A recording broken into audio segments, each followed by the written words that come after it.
నారాయణపేట జిల్లా ఉట్కూరు మండల కేంద్రంలో 300 మంది లబ్ధిదారులకు మంత్రి వాకిటి శ్రీహరి ఇందిరమ్మ ఇండ్ల పత్రాలు అందజేశారు. ఈ సందర్భంగా మంత్రి వాకిటి శ్రీహరి మాట్లాడుతూ, గత బీఆర్ఎస్ 10 ఏళ్ల పాలనలో ఉట్కూరు మండలంలోని ఏ ఒక్క పేదోడికి కూడా డబుల్ బెడ్రూమ్ ఇండ్లు మంజూరు చేయలేదని, ఏ ఒక్కరికైనా డబుల్ బెడ్రూమ్ ఇల్లు ఇచ్చినట్టు నిరూపిస్తే ఇప్పుడే రాజకీయ సన్యాసం తీసుకుంటానని ఘాటైన వ్యాఖ్యలు చేశారు.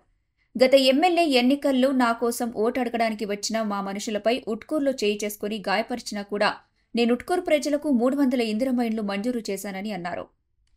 ఈ ఉట్కూరు మండలం గాని ఉట్కూరులో ప్రాపర్ గాని ఒకరంటే ఒక బీదోని కూడా ఏ మాట చెప్పి ఓట్లు వేయించుకున్నారో, ఏ మాట ఇచ్చి మనకు ఒక కలలు కనిపించారో, ఆ రోజు కాంగ్రెస్ వాళ్ళు ఇచ్చిన ఇల్లు ఎంత ఉంది, పడుకుంటే చేతులు నెత్తి తగులుతుంది, కింద కాలు తగులుతాయి. మేమిచ్చే ఇల్లు చూడండి, డబుల్ బెడ్రూమ్ ఇల్లు ఇస్తా.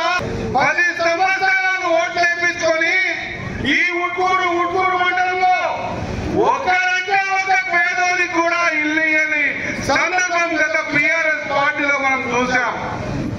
ఒకవేళ నేను ఇక్కడ అడుగుతా ఉన్న మా అన్నదమ్ములని, మా అక్క చెల్లెండి, ఈ మండలంలో లేదా ఈ ఉట్కూరు ప్రాపర్ లో ఏ ఒక్కరికైనా డబుల్ బెడ్రూమ్ ఇల్లు ఇస్తే ఇప్పుడే నేను రాజకీయ సన్యాసం తీసుకుంటా, మన రాజకీయాలకు రాను అని తెలియజేస్తా ఉన్నా.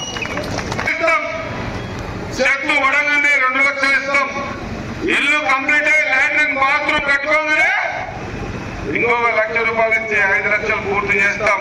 ఎవరు అయినా పడద్దు, ఎక్కడ కూడా నిర్లక్ష్యం జరగదు. మొత్తం డిపార్ట్మెంట్ మీ దగ్గర ఉంది, పంచాయతీ కార్యదర్శులు మీ దగ్గర ఉన్నారు. ఎప్పటికప్పుడు డిజిటలైజేషన్ ద్వారా మీ ఇల్లు లెక్క పెట్టుకుంటూ ఎంతవరకు కట్టినో చూసుకుంటూ మిగిలిపించే బాధ్యత నేను తీసుకుంటా, మీకు పాటిస్తా ఉన్నా.